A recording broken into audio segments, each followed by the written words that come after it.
नमस्कार, अपना उत्तराखंड देख रहे हैं आप सभी। आपके साथ मैं हूं जीनत सिद्दीकी। शुरुआत खबरों की करेंगे। सोमवार को वोटिंग खत्म होने के बाद लक्सर के विधायक संजय गुप्ता ने अपनी ही पार्टी बीजेपी के प्रदेश अध्यक्ष मदन कौशिक पर गंभीर आरोप लगा दिए। गुप्ता ने कहा है, प्रदेश अध्यक्ष मदन कौशिक ने कई सीटों पर पार्टी के प्रत्याशियों को हराने के लिए काम किया।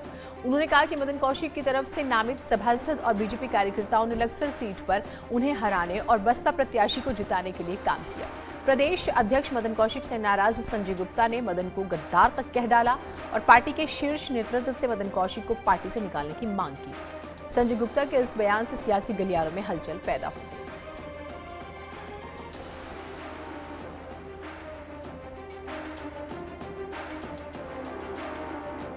पार्टी का प्रदेश अध्यक्ष मदन कौशिक,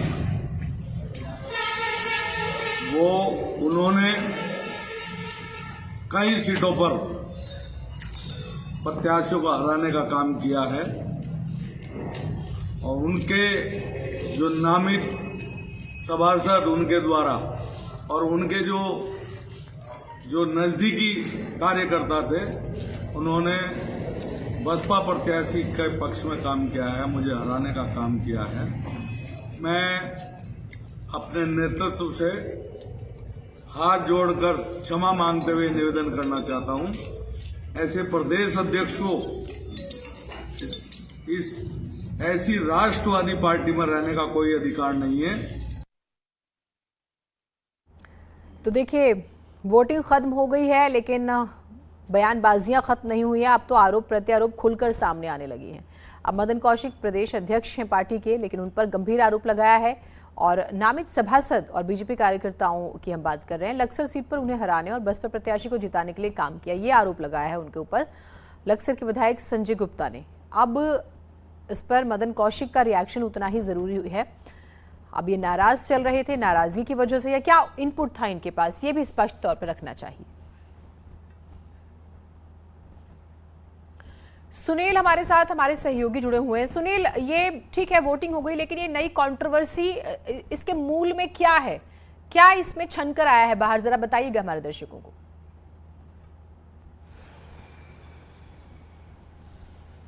देखिए जिन्हें जो संजय गुप्ता हैं वो तीसरी बार मैदान में हैं बीजेपी के टिकट से। 2 बार विधायक रह चुके हैं, सिटिंग विधायक हैं और उनके खिलाफ बसपा के मोहम्मद शहजाद और कांग्रेस के अंतरिक्ष सैनी वहाँ पर कैंडिडेट हैं। जो लगातार वहाँ पर माहौल चल रहा था और जिस तरह से मतदान के तुरंत बाद संजय गुप्ता का जो बयान आया है कि मदन कौशिक उनको हराना चाहते थे और बहुत सारे ऐसे शब्द भी उन्होंने कहे हैं जो हम सीधे तौर पर नहीं कह सकते। इसका सीधे तौर पर एक सरसरी तौर पर एक आंकलन ये किया जा सकता है कि हो सकता है संजय गुप्ता को जो अपेक्षा थी उसके अनुरूप मतदान उनके पक्ष में नहीं हुआ, यानी कि संजय गुप्ता इस सीट पर कमजोर माने जा सकते हैं। उनका जो बयान है इसको लेकर मदन कौशिक ने कहा है कि वो इस पर कोई भी प्रतिक्रिया नहीं देंगे, लेकिन पार्टी की ओर से प्रदेश महामंत्री कुलदीप कुमार ने जरूर इस पर प्रतिक्रिया दी है। उन्होंने माना है कि संजय गुप्ता ने जो बयान दिया है ये अनुशासनहीनता के दायरे में आता है और उन्होंने ये भी कहा कि इस पर जो शीर्ष नेतृत्व है उसके द्वारा जल्द ही इस पर संज्ञान लिया जाएगा। सुरेश जोशी जी हमारे साथ जुड़ गए, उनका रिएक्शन बहुत जरूरी है। सुरेश जी, अब ये वोटिंग के बाद इस तरह के आरोप, क्या हार का डर सता रहा है जो विपक्ष कह रहा है? इन आरोपों का क्या मतलब है? अपनी ही पार्टी में अपने ही प्रदेश अध्यक्ष पर इस तरह के आरोप लगा देना से क्या कह रहा है विपक्ष का? तो ये स्थिति है कि जब हरीश रावत जी अपने ट्वीट कर रहे थे उस समय विपक्ष क्या कह रहा था वो उन्होंने देखा नहीं क्या? जब प्रीतम सिंह जी के जो है कि वो आ रहा था बयान तब नहीं देखा क्या? जब कांग्रेस कार्यालय के अंदर मारपीट हो रही थी तब विपक्ष ने नहीं देखा क्या?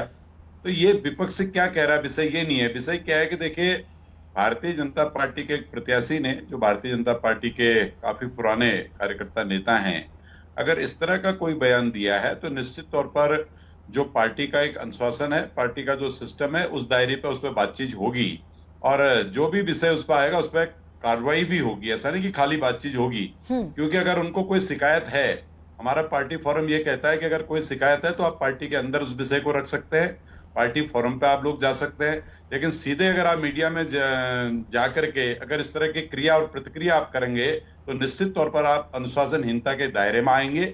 ऐसी चीजों को सुरेश जी, उन्होंने क्या किया ये तो आप कह रहे हैं, उन्होंने क्यों किया इस पर नहीं बात होगी क्या पार्टी के अंदर? नहीं, क्यों किया मैं वही कह रहा हूँ जीनत जी, मैं वही कह रहा हूँ। अगर किसी ने गलत किया है, चाहे सुरेश जोशी गलत कर रहा है, प्रदेश अध्यक्ष गलत कर रहा है, या कोई भी गलत कर रहा है, उसके लिए एक फोरम बनाया है। उसके लिए जो है कि 18 टीवी चैनल नहीं है, हम 18 चैनल पे जाकर के बहस नहीं करेंगे। उसके लिए हमारा पार्टी का फोरम है, हमारा अनुशासन है, हमारा संविधान है। वो इसीलिए बनाया है कि भाई हम सब लोग आपस में बैठ करके उस पर चर्चा वार्ता करते हैं। अगर सुरेश जोशी सीधे जो है कि 18 टीवी पे आकर के किसी विषय को बोलता है, तो इसका मतलब वो कहीं न कहीं भारतीय जनता पार्टी के नियम, कानून, कायदे, संविधान का उल्लंघन कर रहा है। तो अगर वो उल्लंघन कोई भी व्यक्ति कर रहा है, चाहे छोटा हो या बड़ा हो, तो उस पर पार्टी अनुशासनात्मक कार्रवाई भी करती है और उस पर जो है कि देखती भी है कि क्यों कहा ये विषय। ठीक, तो अब कार्रवाई होगी और क्यों कहा इस पर भी आपने कहा कि जरूर चर्चा होगी। देखते हैं इसमें क्या निकल कर आता है, लेकिन बैठे बिठाए एक मुद्दा विपक्ष को जरूर मिल गया। बहुत शुक्रिया, आप हमारे साथ जुड़े। अब इस पर जो है आप देखिए किस तरह से बयानबाजियां जो है वो और सामने आएंगी। उत्तराखंड विधानसभा चुनाव के लिए वोटिंग खत्म हो चुकी है। कल शाम 6 बजे तक वोट डाले गए। हालांकि कुछ जगहों पर लोग लाइन में खड़े थे जिन्हें बाद में वोट डालने दिया गया। पूरे राज्य में जो आंकड़ा अभी आया है जिसके मुताबिक 65.10% मतदान हुआ। विधानसभाओं का जिक्र हम कर रहे हैं, कुछ जगहों पे तो 80% से ज्यादा वोट डले। देखिए कितनी अच्छी बात है। 4 विधानसभा क्षेत्र तो ऐसे जहां पर 50% से कम वोट डले। यहाँ पर बहुत चिंता की बात है। पिथौरागढ़ की बात करें तो 59.44%, रुद्रप्रयाग में 60.49%, टिहरी गढ़वाल में 55.57%, उधम सिंह नगर में 71.45%, हरिद्वार में 74.06%, नैनीताल में 65.84%, पौड़ी गढ़वाल में 53.14%, अल्मोड़ा में 52.82%, जबकि बागेश्वर में 61.08%, चमोली में 60.32% मतदान हुआ। और चंपावत की हम बात करें तो 61.83%, देहरादून में 62.40% और उत्तरकाशी में 67.32% मतदान।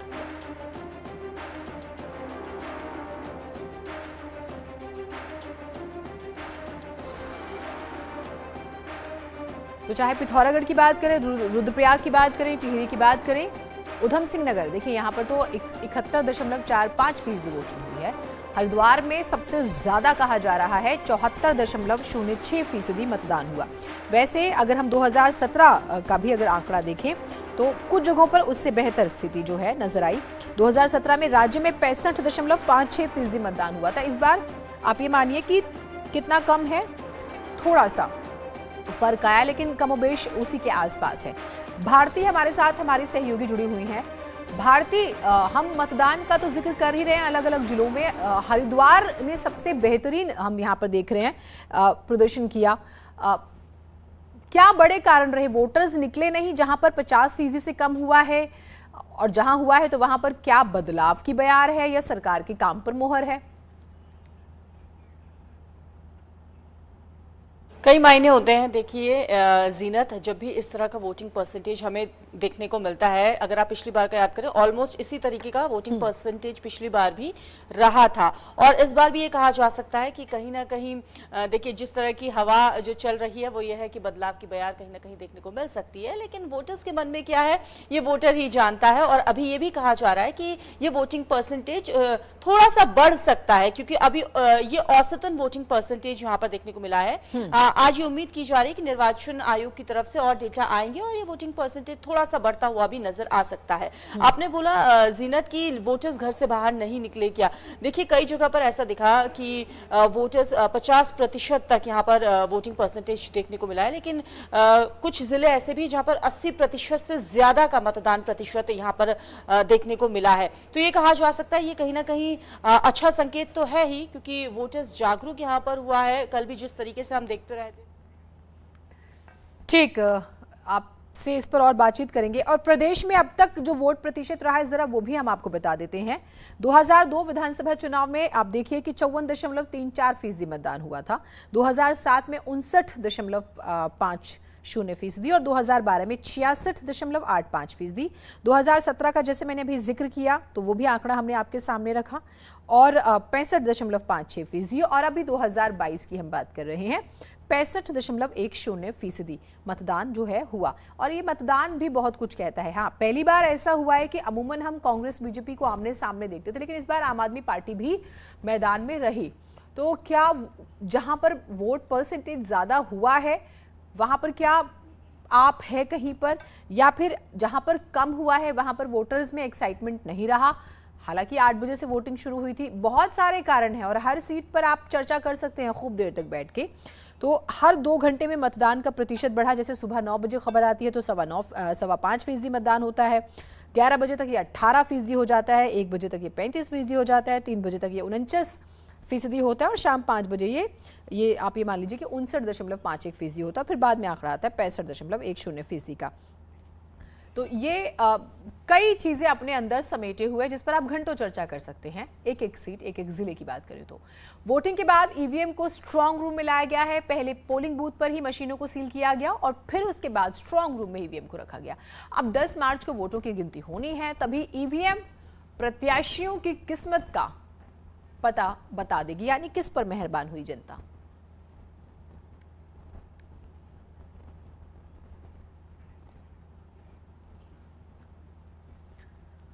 उधर वोटिंग के बाद मुख्यमंत्री पुष्कर सिंह धामी ने कहा है कि एक बार फिर से उनकी सरकार बन रही है और वो अपने पिछले कामों को ही आगे बढ़ाएंगे। सीएम धामी के साथ बात की हमारे सहयोगी कमलेश भट्ट ने। शाम 6 बजे के बाद और कैसा आज महसूस कर रहे हैं? बहुत लंबा एक समय था, सुबह से निकले हैं, कई जगह पर गए थे, तो कई बूथों में गए, तो क्या लगा है? सभी जगह मुझे तो कोई ऐसा कहीं पर नहीं लगा, सभी जगह जनता का आशीर्वाद मिला है और यहाँ बड़ी जीत होगी और सभी हमेशा से यहाँ की जनता ने आशीर्वाद दिया है। इस बार चूँकि मैं उत्तराखंड के मुख्य सेवक के रूप में भी काम कर रहा हूँ तो उत्तराखंड की जनता ने खुद आकर आशीर्वाद दिया है। तो बहुमत की सरकार जो 60 पार का नारा है वो? हाँ, निश्चित रूप से इस बार पूर्ण बहुमत की सरकार बनेगी। क्या विजन रहेंगे नए साल में, नई सरकार में? नहीं, हमारे संकल्प हैं, हम उन संकल्पों को पूरा करेंगे और उत्तराखंड को हिंदुस्तान का आदर्श राज्य बनाएंगे, आत्मनिर्भर उत्तराखंड बनाएंगे। और विचारों की श्रृंखला जो हमने आयोजित की है उससे बहुत सारे तत्व निकले हैं, उन सभी तत्वों को उत्तराखंड की जनता के हित में लगाएंगे, उनको सरकार के माध्यम से उनका क्रियान्वयन करेंगे। लालकुआ से जो हरीश रावत हैं प्रत्याशी, कांग्रेस के कैंपेनिंग चेहरे हैं, वो तो दम भर रहे हैं कि कांग्रेस की सरकार।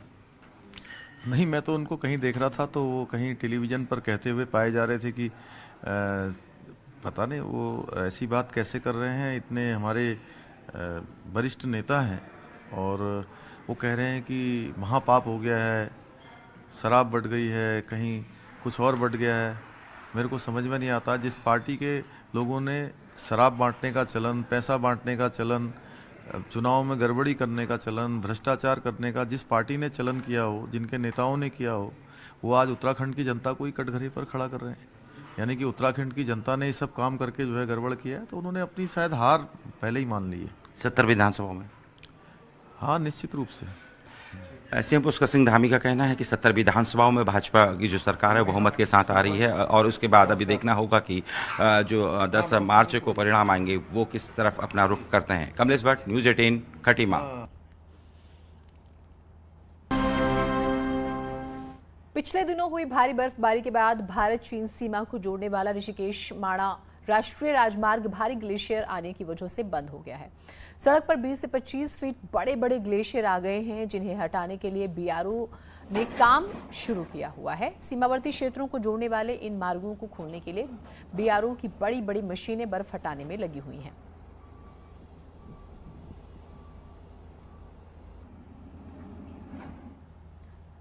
केंद्रीय ऊर्जा सचिव अशोक कुमार ने जोशीमठ पहुंचकर लाता Tapovan power project 520 megawatt NTPC का स्थलीय निरीक्षण किया। 2021 की प्राकृतिक आपदा में तबाह हुए एनटीपीसी प्रोजेक्ट के बैरेज साइट और टीवीएम साइट का निरीक्षण किया गया तथा अधिकारियों को जरूरी दिशा निर्देश दिए गए।